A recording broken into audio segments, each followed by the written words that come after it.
বিমার কনসেপ্টটা চেঞ্জ হওয়া দরকার। বেসিক্যালি আমি টাকা রাখছি ব্যাংকে বা বিমাতে, পার্থক্যটা এটাই হলো, ব্যাংক আমাকে শুধু যতটুকু রেখেছি ওটার উপরে প্রফিট দিবে, বাট বিমা আমাকে আমার টাকার উপরে প্রফিট দিবে এবং আমার পরিবারের একটি ওভারঅল নিরাপত্তা দেবে, বিমা কাভারেজ দেবে। সো বিমার এই অ্যাওয়ারনেসটা জনগণের মধ্যে আস্তে আস্তে আরও গ্রো করতে হবে। বিমা মানুষের জন্য, বিমা মানুষের কল্যাণের জন্য, বিমা মানুষের জীবনের নিরাপত্তার জন্য, বিমা মানুষের স্মার্ট লাইফ লিভ করার জন্য। উন্নত বিশ্বে মানুষের বিমা নাই এমন লোক খুঁজে পাওয়া যাবে না।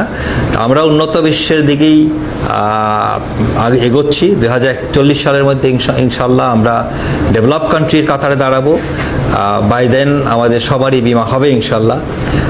এবং বাংলাদেশের বিমা সেক্টরগুলো টোটালি অটোমেশন হয়ে যাচ্ছে এবং আপনারা জনগণ প্রত্যেকটা মানুষই, প্রত্যেকটা পরিবারের প্রত্যেক সদস্যই বাংলাদেশে কোনো না কোনো কোম্পানির বিমা কভারেজের মধ্যে আসবেন এবং you will feel a secured life, a secured tomorrow.